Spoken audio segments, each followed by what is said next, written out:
buenos días a todos. Vamos con nuestra sesión prevista para hoy. Es la cuarta, como sabéis, de una serie dedicada a métodos ágiles y en particular Scrum. Y hoy finalizamos con algo que no es exactamente algo de proceso o un elemento organizativo, sino que ya es uno de los primeros elementos técnicos en el desarrollo del software, que es la ingeniería de requisitos, con una metodología de descripción de requisitos que particularmente casa y se suele usar en combinación con Scrum como proceso de desarrollo, que es el de las User Stories o historias de usuario.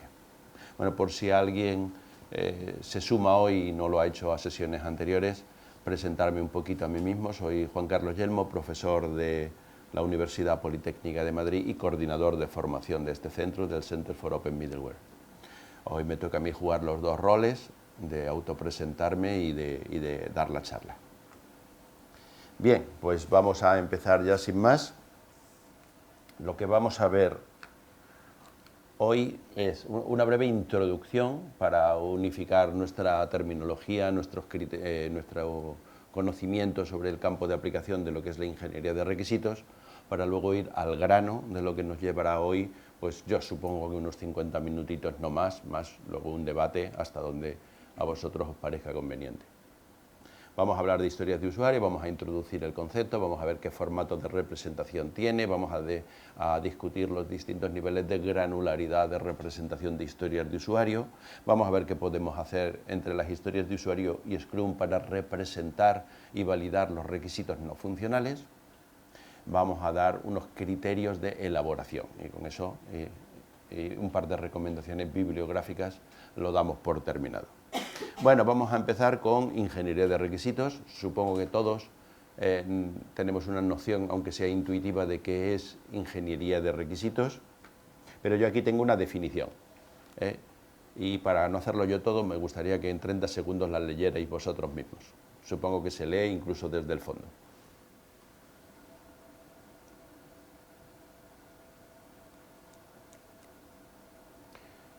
Bueno, dice uso sistemático de principios contrastados, técnicas, lenguajes y herramientas para hacer algo efectivo en coste. Eso es ingeniería.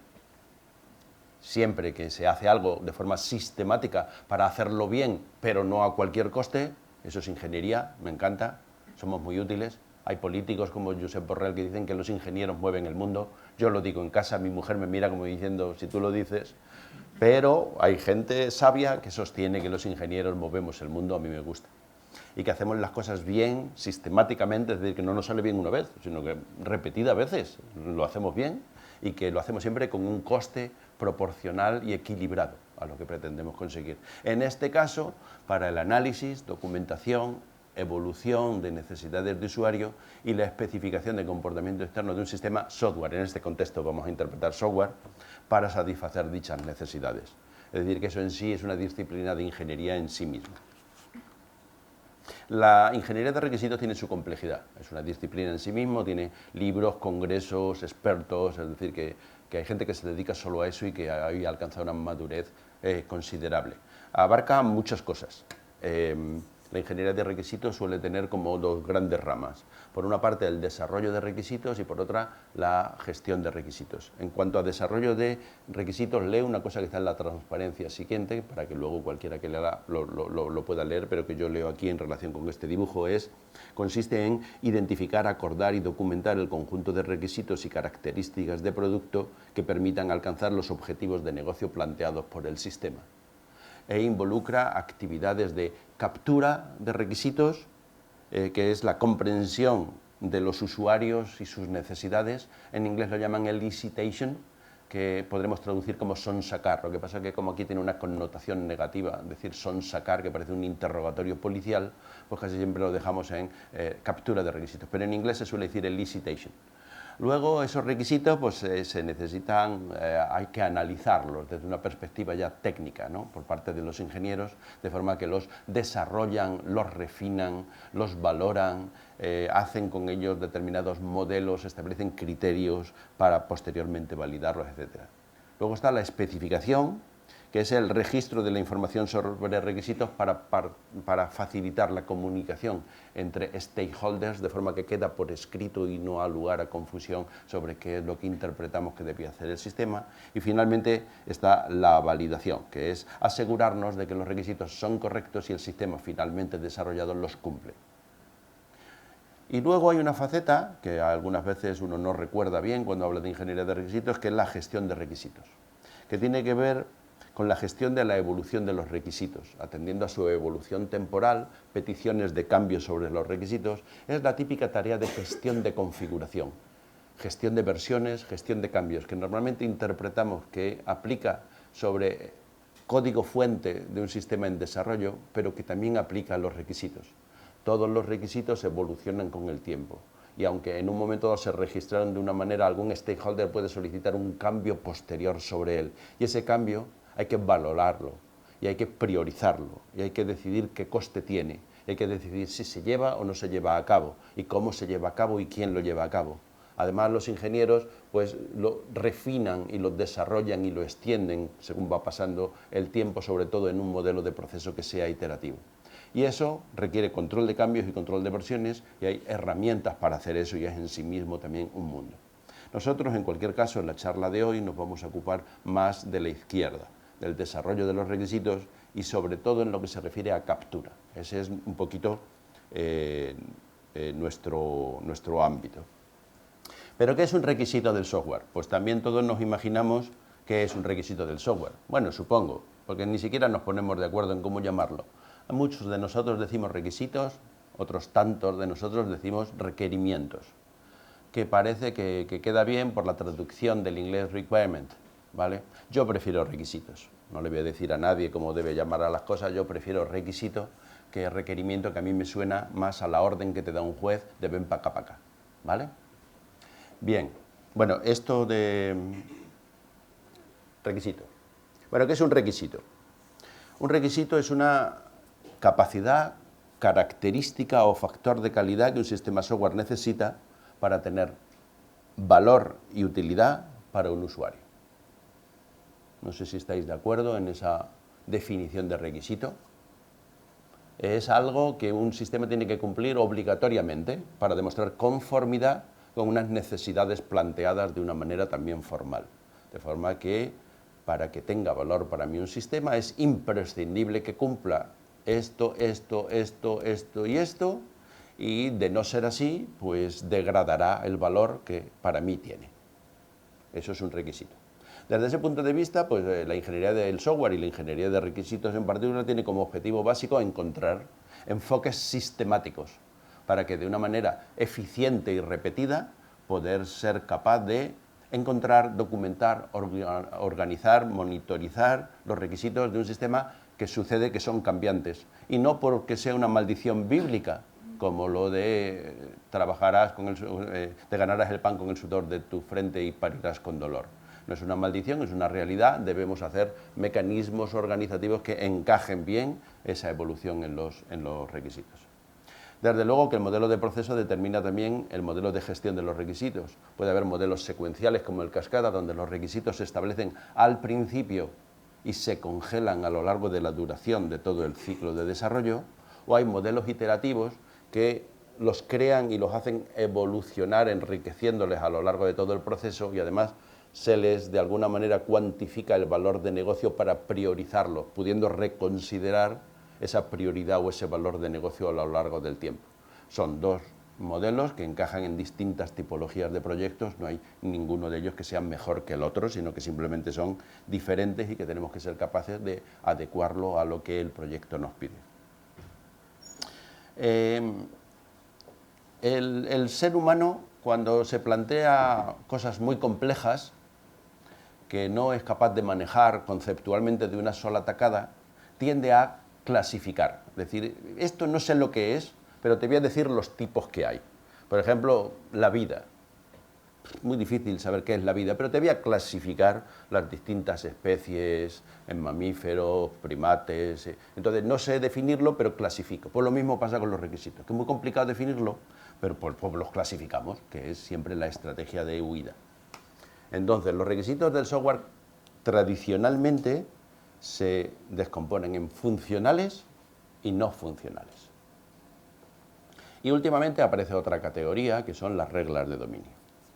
Los requisitos funcionales son las funciones o características que describen qué debe hacer el sistema en mi beneficio. ¿Vale?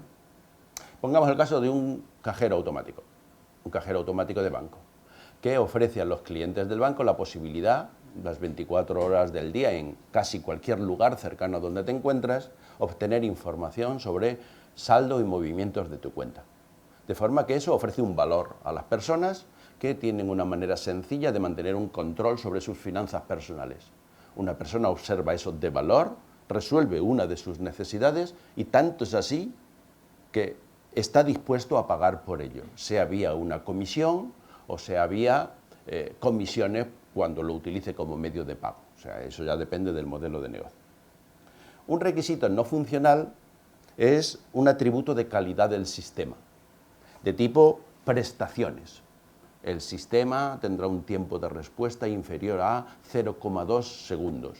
El sistema procesará 7.500 paquetes por minuto.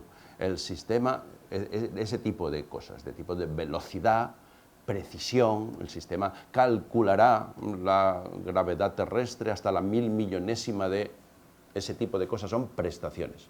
O pueden ser cosas como requisitos de interfaz, que a pesar del nombre no se refiere a interfaz de usuario, sino requisitos en cuanto a interfaces con sistemas externos que el sistema ha de respetar. O son requisitos en términos de operación, que sí se suele referir a la interfaz de usuario, tanto de uso como de administración. O son requisitos en cuanto a uso de recursos, memoria, disco, periféricos especiales. O son requisitos en cuanto a seguridad, seguridad de la información, autenticación, autorización, no repudio, confidencialidad, ese tipo de cosas. O pueden ser requisitos de fiabilidad, tiempo medio entre fallos, tiempo medio de reparación, porcentaje de disponibilidad. O son cosas de tipo safety, que podríamos traducir por salvaguarda, es decir, los mecanismos que tiene el software para que en caso de mal funcionamiento no se ocasionen daños personales o económicos. Y al final es fácil distinguir un requisito funcional de no funcional, no es fácil. Un poquito la regla del 9 es que un requisito no funcional, siendo imprescindible, en sí mismo no tiene valor de usuario. Imaginad que a alguien se le presenta un nuevo cajero automático y dice, esto tiene una interfaz telepática, es un requisito de operación, de forma que tú miras fijamente al cajero y cuando comprende tu pensamiento cambia a rojo. Y, no, ya está, pero no da dinero, no, dinero no, se pone en rojo. ¿Pagarías por ello? Este cajero tarda en responderte 0,7 nanosegundos, y dinero no va, solo que es rápido, en fin. Y este fiable no se ha caído nunca, lleva aquí 10 años, pero da dinero, no, en estos 10 años no ha dado ni un billete. Es decir, un poquito la regla del 9, por recordarlo, es que un requisito no funcional, siendo imprescindible a nivel de sistema, en sí mismo no aporta valor de usuario y nadie pagaría por él, como regla. Las reglas de dominio son requisitos que representan restricciones generales del dominio de aplicación, de la empresa en que se sitúa o del sistema legal. Son, por ejemplo, la Ley de Protección de Datos de carácter personal. Todo ese sistema informático que atiende al público debe tener en cuenta que no pueden difundirse información de clientes a terceros porque hay una ley que lo impide. Y las reglas de dominio, si hay algo que las distingue, es que no aplican a un sistema solo, sino a todos los sistemas de la organización. Por ejemplo, es posible, digo yo, no lo sé, que en un banco solo determinados empleados puedan hacer arqueo de caja. Solo algunos de ellos. Eso es una regla de dominio. Todos los sistemas, sea para hacer arqueo de caja de un cajero automático como para hacerlo de la caja de una oficina comercial, debe cumplir con eso. Y por tanto solo pueden estar autorizados aquellos empleados que lo puedan. Es una regla de dominio, no es un requisito de sistema. Y un poco la diferencia está en que aplica a todos los sistemas de la organización y no solo a uno en concreto. También puede ser aplicaciones de estándares, ¿vale? Así que en general podemos decir que hay requisitos funcionales, no funcionales y reglas de dominio. Hay muchas clasificaciones, mucho más pormenorizadas de las que yo he hecho. grandes clientes de software como el Departamento de Defensa norteamericano o la Agencia Europea del Espacio proporcionan clasificaciones. Asociado al modelo de proceso unificado, ese modelo iterativo, un poco inspirado en el modelo espiral, también proporciona una clasificación que se llama FURBS Plus. Y también hay estándares como el ISO 25000, que si bien inicialmente está pensado para valorar la calidad de los productos de software a través de una serie de atributos, bien puede ser usado al revés, para clasificar los requisitos en función de ese estándar, de forma que garantiza que al final cumple con los criterios de calidad. Así que bueno, estas son las distintas categorías en la representación de los requisitos. Y ya si nos centramos un poquito en esa figura jerárquica que representaba la ingeniería de requisitos en la parte de desarrollo y sobre todo en la parte de captura de requisitos, fundamentalmente en la literatura nos encontramos dos grandes enfoques. El enfoque centrado en producto y el enfoque centrado en usuario. En el enfoque centrado en producto nos centramos en describir de manera pormenorizada las características que el sistema ha de implementar para cumplir su objetivo, en forma de funciones, objetivos, atributos de calidad. Es la típica especificación de sistemas software que se escribe en forma de clausulado contractual, donde dice requisito funcional 1, requisito funcional 2, requisito funcional 3, requisito no funcional 1, requisito no. El sistema, muchas veces ahí en inglés se pone will o can o may, en el sentido de si es opcional o obligatoria la característica, con una medida de prioridad, así muy robotizado. Por ejemplo, sería una característica de un sistema: el cajero automático dispondrá de una tecla de cancelación para abortar la transacción en curso. Ese es un ejemplo de característica del sistema.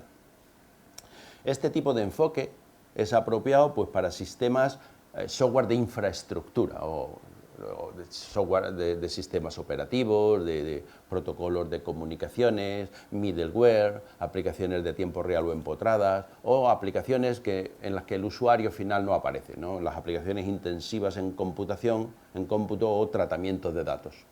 Entonces son sistemas adecuados para representarlo de esa manera.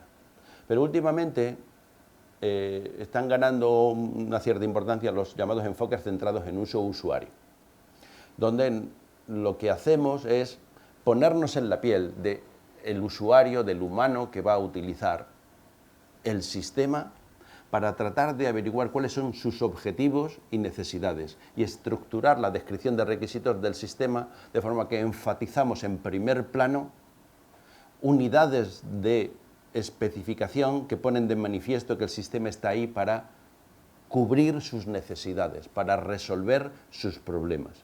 Que todo gira en torno a que sabemos que él tiene problemas que quiere resolver con un sistema software y que el sistema lo hará, y que sabemos identificar esas necesidades y valorar esa importancia o valor de negocio. Esto lógicamente es más apropiado para sistemas intensivos en interacción con los usuarios, para sistemas finalistas. Desde ese punto de vista, por ejemplo, que exista una tecla de cancelación para abortar una transacción en cualquier momento carece de valor para un cliente medio de un cajero automático. En el sentido de que nadie, por eso solo considerado de manera aislada y autocontenida, pagaría un duro. Oye, este sistema permite que abortes en cualquier momento. Bien. ¿Pagarías? Pues no, gracias. Ahora bien, tienes un sistema que te permite tener conocimiento y control sobre saldos y últimos movimientos de tu cuenta. ¿Mola? Sí, mola. ¿Pagarías? Sí. Puedes disponer de un sistema que te permite disponer de efectivo en muchas localizaciones geográficas próximas a tu situación actual y en las 24 horas del día. ¿Te gusta? ¿Te apetece? ¿Te resuelve un problema? Sí. ¿Pagarías? Sí. Esas son la forma de representar los requisitos del sistema desde el enfoque centrado en uso usuario. ¿Se termina con este enfoque diciendo que habrá una tecla de cancelación? Sí. Se termina diciendo, pero en segundo plano, en otro sitio, no con esa relevancia. Es decir, porque no se considera que sea un elemento de información adecuado para intercambiar información con stakeholders de la importancia de los usuarios finales, que no son usuarios técnicos y que no consideran eso una prioridad. Bueno, pues ya después de esto, que es la introducción, vamos a las historias de usuario. ¿Qué son las historias de usuario?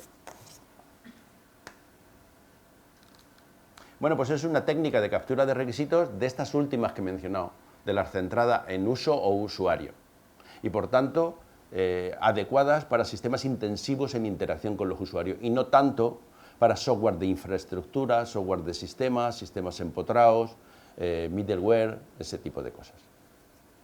Es un mecanismo que genera descripciones de requisitos basadas en objetivos de usuario y la interacción de los usuarios con el sistema para el logro de dichos objetivos. Es decir, que lo que nos planteamos, los ingenieros encargados de desarrollar el proyecto, intentan averiguar por todos los medios, con fuentes directas e indirectas, cuáles son las necesidades a cubrir por el sistema, a ponerse en la piel de los usuarios y a describir todos esos elementos con la granularidad adecuada para encontrar cosas de valor que puedo priorizar desde lo más importante a lo menos importante. Al final son descripciones concisas por escrito, en lenguaje natural, porque tienen que ser un elemento adecuado para el intercambio de información con usuarios no técnicos, que sea, digamos, ágil y eficaz. Y se trata de encontrar qué proporciona valor para el usuario. Usuario, stakeholder en general, ¿vale? Porque la existencia de un cajero automático y la posibilidad de poder pedir saldo y movimientos en cualquier lugar aporta valor al usuario final por el control de sus finanzas personales, pero también para el banco fideliza clientes y por disminución de los clientes que tienen que acudir a la oficina para ese tipo de operaciones, a lo mejor lo puede hacer con menos plantilla. Es decir, que los distintos requisitos caracterizados de esta manera aportan valor a los stakeholders en general y no solo a los usuarios directos del sistema. Aquí, por tanto, de lo que se trata es de enfatizar el cumplimiento de objetivos y el valor que proporciona a sus stakeholders. Es una técnica muy vinculada a procesos ágiles y a modelos de proceso de desarrollo de software de tipo iterativo. Y ya veréis que encaja muy bien con la idea de los items del Product Backlog, del Scrum, como ya hemos visto en otras sesiones anteriores. El término User Story fue acuñado por Ken Beck, que es el autor de otro de los modelos de proceso ágiles muy conocidos, que bueno, aquí no hemos mencionado mucho, es Extreme Programming. Lo menciona en su libro de 1999, este término como historias de usuarios o User Story. ¿Qué formato tienen las historias de usuario? Pues son frasecitas muy sencillas que puede entender cualquiera. Tienen esta pinta. Esta plantilla es la que siempre, una de los formatos de plantilla de historia de usuario. Yo como rol quiero un objetivo de forma que una razón. Hay algunas otras estructuras para representar historias de usuario, pero se parecen mucho. Por ejemplo, aquí tengo otra.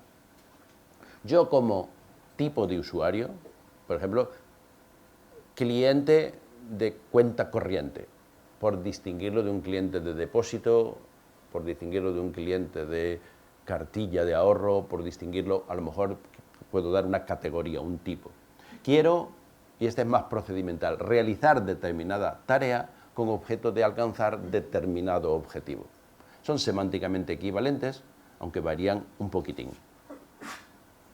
Os voy a dar una tercera opción con una estructura distinta, pero ya la pinto en forma de tarjeta.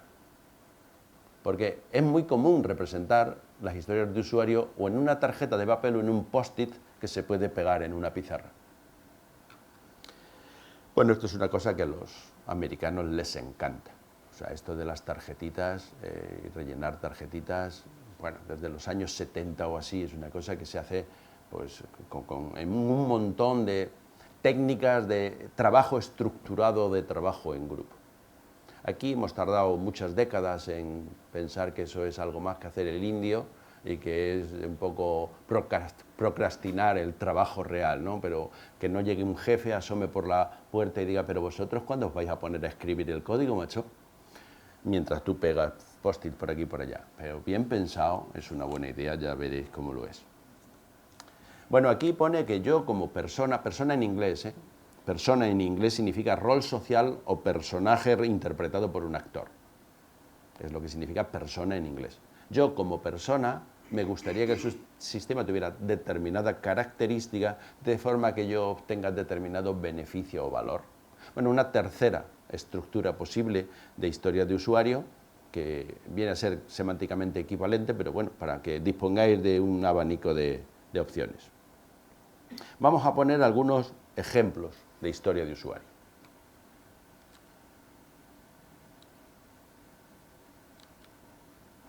Yo, como usuario registrado en el sistema, me gustaría hacer login para acceder a contenido reservado a abonados. Podría ser un requisito de alguien que quiera ver la tele en directo a través de la aplicación Go de Movistar Televisión, por ejemplo.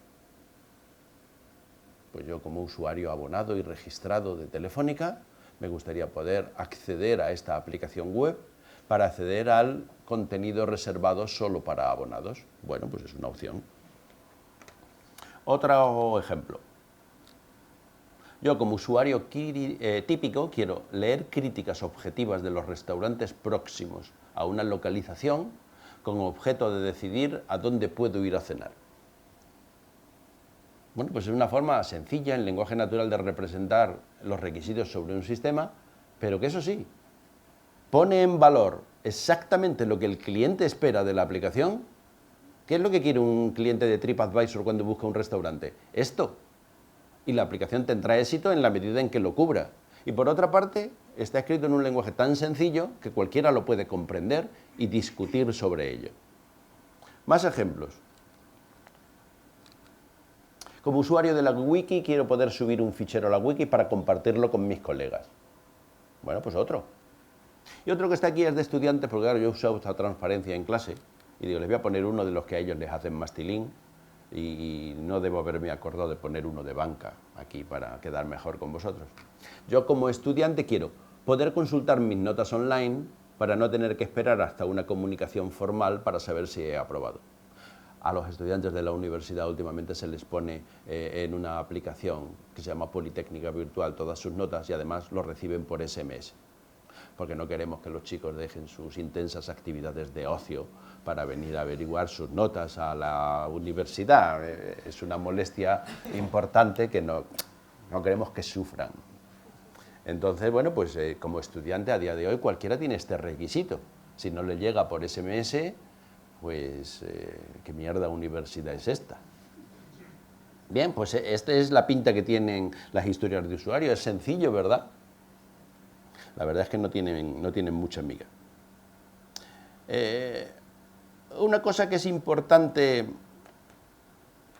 destacar aquí es que realmente estas historias de usuario no especifican un requisito.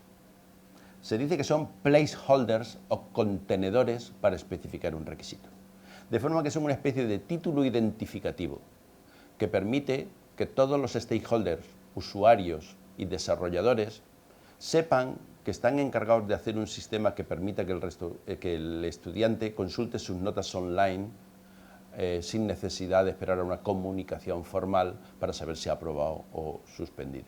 Y que detrás de esa etiqueta puede haber documentos de cientos de páginas detallando acuerdos, consensos, modelos, especificaciones, mecanismos de comprobación de conformidad o validación, reglas de satisfacción, ese tipo de cosas, ¿vale? De forma que eso solo es una etiqueta o placeholder o contenedor para el consenso en relación con un requisito de usuario. En primer lugar, ahí no está todo. Eso es solo la etiqueta identificativa de un requisito escrito en términos de valor para un usuario. Y por otra parte, que justo ese concepto de placeholder para la especificación de requisitos es la definición de un item de un product backlog en un modelo de proceso tipo Scrum. Por esa razón casa estupendamente esta metodología de las historias de usuario con la idea de Scrum, y básicamente lo que se propone, y es lo más frecuente de utilizar, es que los ítems en un product backlog sean historias de usuario como esta, que por sí solas no contienen toda la información, repito, sino que son placeholders para toda la información que contienen. En ese sentido de que estos títulos no lo son todo, normalmente en la literatura se considera, digamos, tres grandes componentes en la descripción de una historia de usuario. Lo que llaman tarjeta o card, que viene a ser esto que hemos visto en la transparencia anterior, un titulito. Yo como usuario me gustaría, con objeto de alcanzar tal objetivo. Es una descripción escrita de la historia de usuario, efectos de descripción de requisitos, planificación y como referencia para discusión posterior. Se escribe en una tarjeta o más frecuentemente en un post-it y se suele pegar en un tablón. Pero eso es solo un título. Lo importante es lo que viene a continuación. La conversación.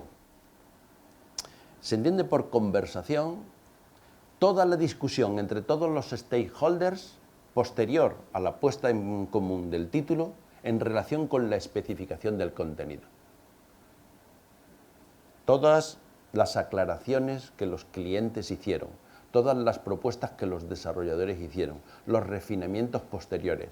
Lo podemos considerar como un blog donde se va registrando todas las conversaciones que los stakeholders mantienen en relación con la historia de usuario y que representan de verdad la especificación del requisito funcional asociado. Creo que lo menciono más adelante, pero desde un punto de vista filosófico, también la conversación tiene la consideración de puntos de consenso entre stakeholders, porque aquí Scrum, os recuerdo, es un equipo de desarrollo multidisciplinar con personas de alta cualificación y alta motivación que trabajan de forma autónoma y con capacidad de decisión y criterio para conseguir que la aplicación cumpla sus objetivos de negocio. Entonces, en ese contexto no cuadran bien las coerciones contractuales. Escribí el 15 de marzo en la especificación del sistema que tiene carácter contractual que el sistema proporcionaría tal funcionalidad. No es ese carácter el que tiene aquí.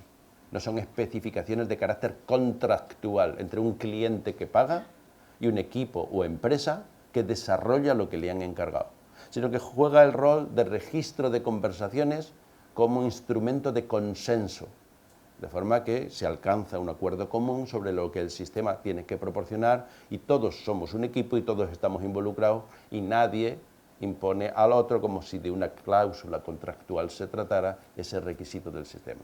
Y finalmente hay una tercera parte en las historias de usuario que son la confirmación, que es la sección donde se describen las normas de satisfacción. Cómo después de implementada esa historia de usuario yo voy a comprobar que está correctamente implementada y que efectivamente satisface las necesidades de usuario. Puesto todo en un ejemplo junto que va en una tarjeta, aunque no se suele poner todo en una tarjeta, aquí tenemos una especie de user story avanzada. Avanzada e inútil.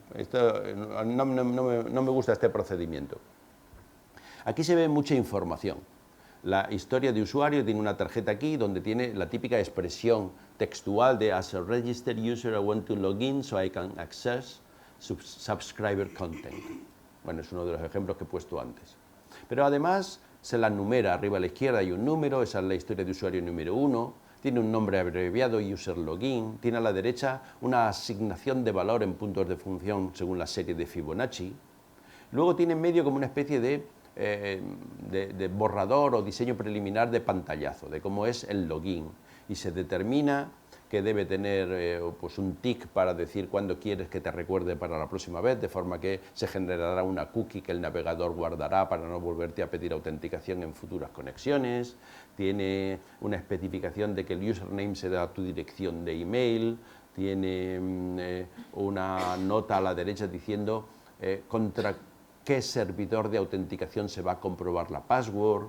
Tiene, bueno, en fin, que tiene ahí un montón de información, ¿vale? Se trata de una historia de usuario que ya refleja el resultado de muchas conversaciones y acuerdos. Y en el reverso, los criterios de confirmación, los criterios de satisfacción. En cuanto a éxito, pues la idea de que todo usuario válido se registrará y será dirigido a la página adecuada una vez registrado, y que en caso de que esté el tick en el cuadro de Remember Me, pues se almacenará una cookie para que la próxima vez no se tenga que repetir el proceso y que en caso contrario no. En cuanto a fallo, se hace una descripción de los posibles mensajes de fallo, o bien porque la dirección de correo electrónico utilizada no tiene el formato adecuado, o porque no se reconoce el nombre, o porque la password es incorrecta, o porque el servicio está temporalmente no disponible, o bien porque la cuenta ha expirado. Entonces estos son los criterios de satisfacción. Yo no creo que sea útil poner todo en una tarjeta física de esta manera. Lo habitual es que el título de la historia de usuario se escribe en un post-it y esté en el tablón de trabajo del equipo de desarrollo, y que haya herramientas de soporte que guarden el registro de las conversaciones y de los criterios de satisfacción, para no, digamos, concentrar la información en una pieza de papel tan pequeña que realmente haría ilegible o poco sencillo concentrar tanta información. Así que yo entiendo que, aunque a modo de ejemplo está bien, no creo que sea lo más práctico. A lo mejor es un post-it con el título y que conversación y confirmación estén en alguna herramienta de soporte al proceso. Bueno, las historias de usuario pueden tener distinta granularidad, ¿vale? Es decir, que la necesidad de los stakeholders puede plantearse con niveles de granularidad pues muy grandes y muy pequeños. Desde, por ejemplo, cajero automático. ¿Qué propósito cumple? Obtener beneficios por intermediación financiera. Qué grueso, ¿no? Eso parece realmente la misión de negocio del banco en su conjunto. O alguien puede decir, yo quiero que los movimientos me los presenten línea a línea con la fecha a la derecha. Vaya, pues eso parece como de granularidad muy fina, ¿no? Probablemente entre blanco y negro pues habrá algún gris que sea adecuado. De todos modos, en esta metodología de historias de usuario suele darse nombres, digamos, a historias de usuario con mayor o menor nivel de granularidad. A las historias de usuario que tienen un nivel de granularidad grueso se les suele llamar epics, ¿vale? Como las historias épicas, ¿vale? Epics aquí es un nombre, en castellano épico solo es un adjetivo, tiene que acompañar a otra historia, pero bueno, en inglés se usa como nombre. Entonces una epic es una gran historia de usuario que en general, y en eso se la distingue, abarcará meses de desarrollo cubriendo no solo muchos sprints, sino probablemente más de una release de producto. Está bien empezar con epics, pueden ser adecuadas, pero al final el equipo de trabajo tiene que refinarlas o descomponerlas en características de menor nivel de granularidad. Muchas veces se encuentra un nivel intermedio de granularidad que se llaman features, que son historias de usuario de tamaño intermedio. Algo que en un momento dado entran enteras en una release de producto, pero difícilmente en un único sprint. Y finalmente están las stories básicas, que son historias de un tamaño adecuado para implementar en un sprint, teniendo en cuenta que un sprint muchas veces implementa más de una historia de usuario. Así que esas son las historias de usuario propiamente dichas, las stories. Lo que pasa es que muchas veces el proceso de elaboración comienza con epics, se descomponen en features y las features se descomponen en historias de usuario. Luego una cosa que también aparece muchas veces es la idea de theme, que solo es un contenedor, un nombre, similar a los paquetes de Java, si alguien está acostumbrado a... Lo vamos a ver en un ejemplo más adelante lo que es un theme. Vamos a poner un ejemplo de una historia de usuario de granularidad demasiado gruesa para implementar en un único sprint. Bueno, alguien está desarrollando una aplicación que hace backup automático de un PC. Bueno, pues eso puede ser una cosa tremendamente sencilla, como una copia directa y literal de todo el disco duro a un disco externo. Puede ser una cosa sofisticada, como la Time Machine de Apple, o puede ser una herramienta de administrador de sistema que hace backup incremental y que, bueno, pues que solo guarda deltas, en fin, y que admite muchos elementos de configuración. Entonces, pues la historia de usuario, como usuario del sistema, me gustaría poder hacer backup del disco duro completo, pues tiene una granularidad de epic, es decir, difícilmente cabe eso en un único sprint. Y hay muchas historias de usuario en las que puede refinarse. Ahí tengo un par de ejemplos. La primera, por ejemplo, como administrador de sistema o power user, me gustaría tener un modo extendido de backup en el que determino que se haga backup solo de ficheros de determinado tamaño o con determinada fecha de creación o modificación. Es una característica que el usuario ordinario no tendrá, no requerirá, no le hace falta, pero que un administrador de sistema sí. Puede tener la necesidad de decidir, voy a hacer backup de los ficheros más grandes o solo de los ficheros creados en el último día o de los ficheros modificados en las 2 últimas horas. Pues eso ya sí es de granularidad adecuada para un sprint. O otra puede ser, como usuario, me gustaría poder indicar en la configuración de backup algunas carpetas que por contener información que yo considero de poca importancia, no es necesario que se haga backup. Normalmente porque ahí tendré cosas que no quiero que vean nadie, probablemente. Bueno, pues ese es un ejemplo, como a partir de una epic de granularidad gruesa puede derivarse un conjunto de user stories que tienen la granularidad adecuada. Granularidad adecuada es que caben en un sprint. Es el criterio básico y fundamental. ¿Vale? Bueno, y esos son los elementos, los de abajo, las historias de usuario, que se introducen como ítem en un product backlog. En el product backlog se introducen estos ítems que son historias de usuario, se meten las etiquetas, pero ojo que cada etiqueta luego da lugar a mucha información de conversaciones y reglas de confirmación o satisfacción, y comienza el proceso de grooming, donde bueno, pues una epic demasiado gruesa se descompone en stories, donde dos stories se refunden en una de mayor nivel porque se observa que tienen un nivel de granularidad muy fino, donde se evalúa y se reevalúa una estimación de esfuerzo o complejidad, donde se considera y reconsidera el valor de negocio y por tanto el nivel de prioridad en el stack que tiene cada característica, y esto es donde engancha con Scrum porque se presta muy bien a esta metodología. ¿Y qué hacemos con las...? Bueno, si bien es común que en los ítems del Product Backlog haya historias de usuario, también puede haber otras cosas. Peticiones de cambio, defectos encontrados por los usuarios en el sistema o actividades de adquisición de conocimiento o de resolución de riesgos técnicos.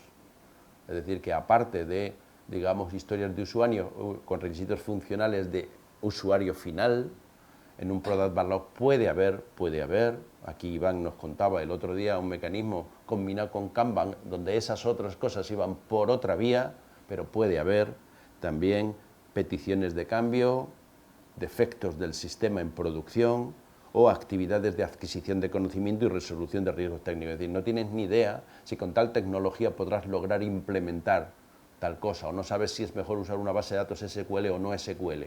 Y te inventas un ítem de Product Backlog que prototipa ambas cosas para hacer un proceso de evaluación y selección de la más adecuada en función de algún criterio, ¿vale?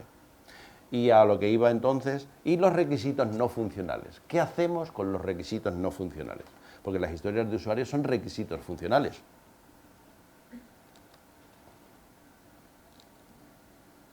Bueno, en principio también podrían ponerse como user stories.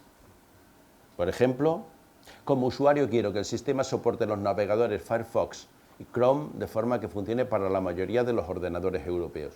Es un requisito no funcional de portabilidad. En sí mismo no presenta valor de usuario final. Si ese sistema es de ver Imagenio a través de una aplicación web, el valor es ver Imagenio a través de la aplicación web. Si es Firefox o Chrome, o si el sistema debe funcionar tanto para Firefox o Chrome, realmente a mí me da igual. Es un requisito de portabilidad que no tiene un valor nítido para el usuario final. ¿Lo puedo poner como historia de usuario? Sí.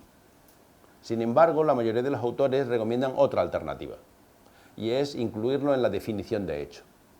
Recordad que el criterio de finalización de un sprint o de una historia de usuario implementada en un sprint era que cumpliera con lo que el equipo había consensuado, que era la definición de hecho, con características de tipo compila, ha pasado pruebas unitarias, ha pasado pruebas de integración, se ha puesto en beta en determinada plataforma del cliente final, añadir ahí el cumplimiento de requisitos no funcionales. Por ejemplo, forma parte de la definición de hecho de esta aplicación web, que se ha comprobado que funciona tanto para Chrome como para Firefox.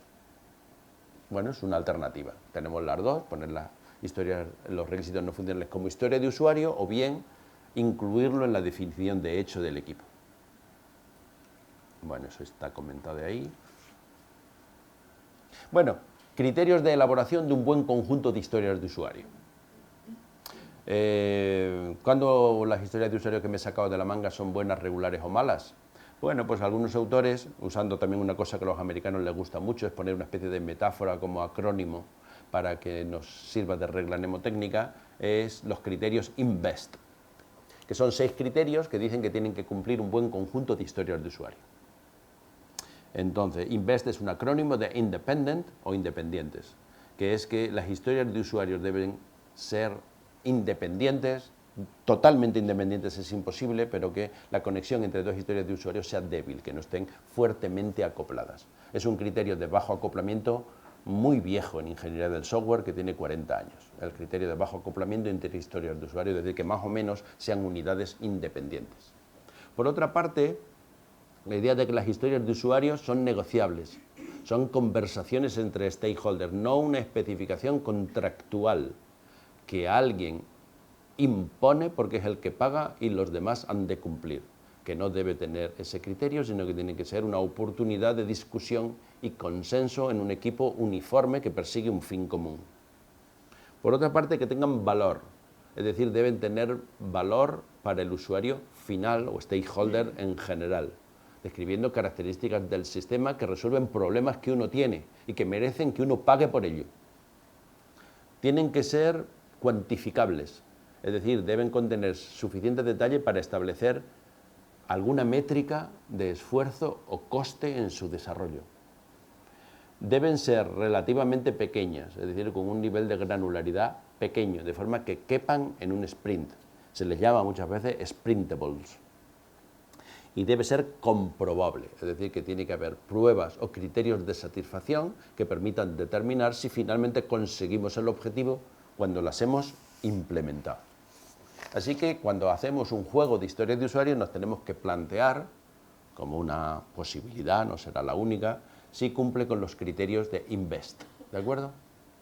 Y en cuanto a cómo proceder para elaborarla, bueno, venga, vale, ya tengo el kit de metodología de historias de usuario y Scrum, me han encargado un nuevo sistema que tiene que hacer algo, ¿cómo empezamos?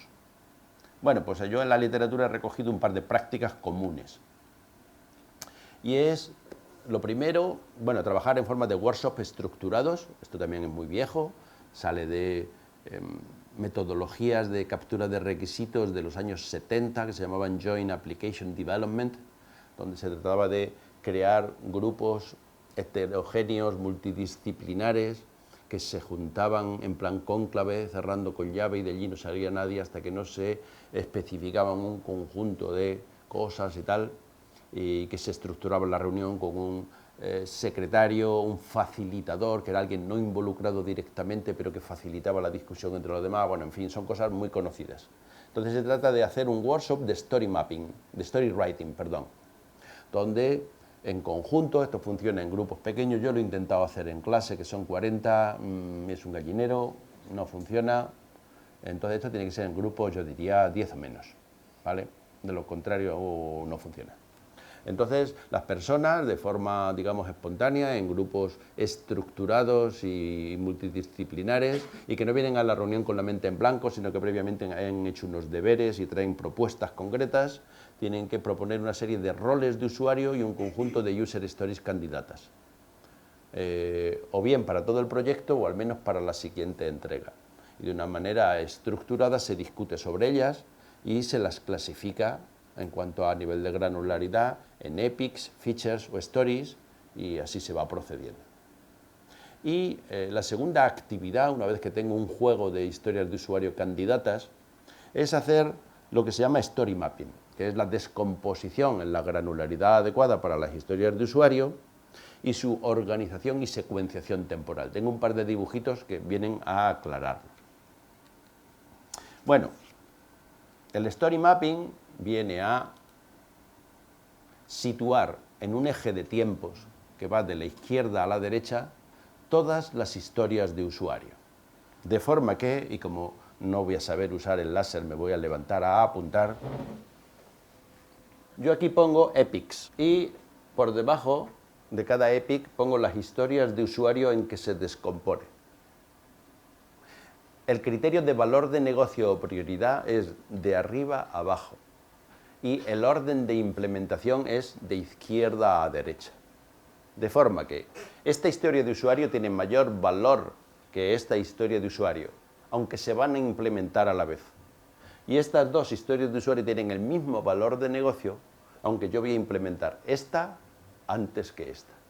Así que aquí las dos dimensiones son significativas. En vertical, el valor de negocio; en horizontal, de izquierda a derecha, el orden de implementación. De forma que con las historias de usuario que identifiqué en el workshop anterior, y una vez descompuestas hasta su nivel de granularidad adecuado, yo voy a conseguir ordenarlas de forma que sé lo que tengo que implementar, con qué prioridad y en qué orden temporal. Bueno, aquí está muy bonito, muy cuadrado. En la realidad suele tener más bien este aspecto, ¿vale? En algún tipo de tablón o papel en la pared, y con post-its, pues yo pongo aquí, por lo que se ve, hay epics aquí. Esto de aquí en amarillo suelen ser themes, se agrupan este conjunto de historias de usuario bajo un nombre común porque giran en torno a la misma funcionalidad, y aquí historias de usuario, que no están puestas en un orden arbitrario, sino por importancia de arriba a abajo y por orden de implementación de izquierda a derecha. Si quisiéramos poner un ejemplo como bien hecho, y con esto casi vamos a terminar, yo tendría algo así. Aquí veis, esto es un sistema inventado que debo haber sacado no sé de dónde, para el desarrollo de un cliente avanzado de correo electrónico, que tiene la funcionalidad de enviar y recibir correos electrónicos, y también dispone de un calendario para organizar tu agenda. Entonces, por arriba hemos encontrado 4 epics: organizar email, gestionar calendario y gestionar contactos. Son los grandes epics o funcionalidades de altísimo nivel que tiene que tener la aplicación. En cuanto a organizar email, yo he puesto aquí dos themes: búsqueda de correos y registro de correos. En búsqueda de correos tenemos buscar por palabra clave, buscar por campo, limitar la búsqueda a solo un campo, buscar por attachment o buscar en subcarpetas. En cuanto a registro de emails, tengo 2 historias de usuario: poder mover emails entre carpetas y poder crear subcarpetas. En cuanto a la epic de gestionar email, tengo 2 grandes themes: componer mensajes, es decir, crear mensajes de correo, y leer mensajes de correo. En componer mensajes de correo tengo crear y enviar email básico, crear y enviar en formato RTF, crear y enviar en formato HTML, crear email con nivel de prioridad, y así sucesivamente. En leer tengo leer básico, leer RTF, leer HTML. En borrar tengo borrar mensaje o borrar la carpeta de trash o de basura, y así sucesivamente. Como normalmente un proyecto tengo que ponerlo en explotación, no solo cuando acabo, sino que hay entregas intermedias de producto que pueden ponerse en explotación, puedo trazar líneas horizontales que representan releases. De forma que esta es la funcionalidad que voy a entregar en la release 1 del producto, esta es la funcionalidad que le voy a añadir a la segunda release de producto, y esta es la funcionalidad que le voy a añadir a la tercera release de producto. Así que, si yo he tenido éxito en la aplicación de esta metodología de descripción de requisitos funcionales de un sistema, lo tendré todo organizado de forma que tengo claro qué valor tiene cada historia de usuario, qué prioridad o valor de negocio tiene, en qué orden las voy a implementar y cuáles van a ir en la release 1, en la release 2 y en la release 3. Esto, que en un ejemplo, digamos, académico se muestra muy bien en una transparencia, no es fácil de conseguir en la realidad. Es decir, llegar a esa pizarra o ese tablón donde de una vez por todas esto está tan organizado, además de que es dinámico. Que yo puedo llevarme este post-it de aquí y lo pongo aquí, y este de aquí, y voy marcando hecho o pospuesto, es decir, que esto se va moviendo, sin lugar a dudas. Es decir, que esto es una cosa viva. Y luego, por otra parte, esto está muy bien para que se manejen los equipos de trabajo, pero con frecuencia también se utilizan herramientas donde está la información detallada de todo esto. Pues yo tengo alguna experiencia, nosotros hemos usado con propósitos académicos una herramienta que se llama Ice Scrum, donde permite registrar todo esto para que, bueno, pues ahí en extenso, pues las conversaciones en relación con cada historia de usuario queden registradas, y donde hay criterios de validación. Hay herramientas como Fitness, que a partir de un criterio de validación escrito en lenguaje natural es capaz de crear casos de pruebas de aceptación escritas en Java, por ejemplo. O sea, que esto hay muchas herramientas que se pueden añadir a este mecanismo básico de interacción en grupos de trabajo. Yo creo que no tengo nada más para este somero repaso a lo que es la metodología, solo nombraros algo de bibliografía que tiene la gracia de que si se accede desde una dirección de la UPM, se puede acceder a un servicio gratuito que es Safari Books Online, es decir, que no hace falta comprarse los libros, solo si se accede desde una dirección de la UPM, que es quien paga la suscripción al servicio. Y por mi parte, pues creo que nada más, con esto termino, y bueno, lo que os parezca oportuno debatir o preguntar. Mi pregunta es cómo encajan algunos mecanismos que hay un poco de más amplio nivel, como descripción de escenarios o descripción de personas, donde cuentas toda una historieta donde entrarían varias de estas user stories interrelacionadas sin saber muy bien dónde acaba una, dónde empieza otra. ¿Cómo encajaría esto que se hace muchas veces para empezar a arrancar una definición, una especificación de requisitos en Scrum? Si se usa o si es algo completamente aparte. No estoy seguro de entender la pregunta, Samuel. Sí, hay metodologías como, por ejemplo, definición de personas, donde dices, Claire es una estudiante deportista que no sé qué, vas contando todas sus motivaciones y cuentas cómo usaría el sistema. Sí, una caracterización de ese rol o concreto de ese usuario. O sí. descripciones de escenarios, donde no se centra tanto en el usuario, sino que empieza a decir, pues el usuario llega por la mañana, abre la aplicación del email, tiene muchos emails de trabajo, emails personales, empieza a responder emails, luego cambia, no entras tanto en la definición de los requisitos concretos, que serían las user stories, que aquí ya están muy concretizadas, responder email, escribir email, borrar email. ¿Cómo encajarían este tipo de artefactos que se usan a veces muy de principio, de no sé cómo voy a abordar el sistema, dentro de Scrum? ¿Se usarían? O sea, ¿sería razonable empezar por ahí? No, yo creo que no encaja no. en Scrum para nada. Yo creo que te refieres a descripciones que son más elevator pitch que otra cosa. Normalmente es cuando se quiere vender una moto, ¿no? Se pone el escenario de alguien que en un uso cotidiano de la vida, pues algo de tipo futurista, ¿no? Y fulano llega al hotel y le gustaría tener los mismos canales de su proveedor de televisión de pago que tiene en casa. Y entonces, con solo identificarse por voz ante la tele dirá, y entonces se presenta un escenario atractivo y para vender una moto, no. No, eso es un vendemotos, no tiene nada que ver con una metodología de captura de requisitos funcionales para un sistema. Bueno, un vendemotos, no quiero ser despectivo, pero es un elevator pitch para llamar la atención a alguien sobre las bondades de lo que quieres venderle. No tienen relación, casi relación.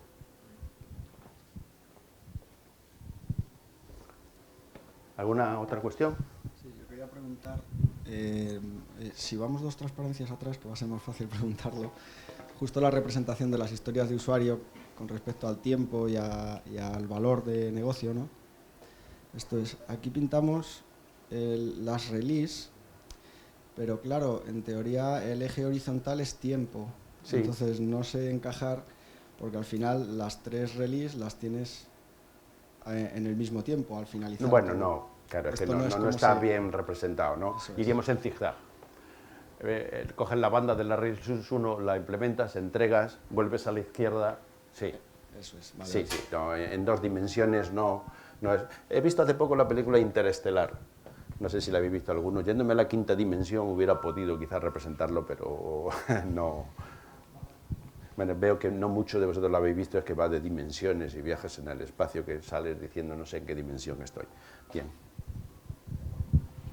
¿Alguna pregunta más?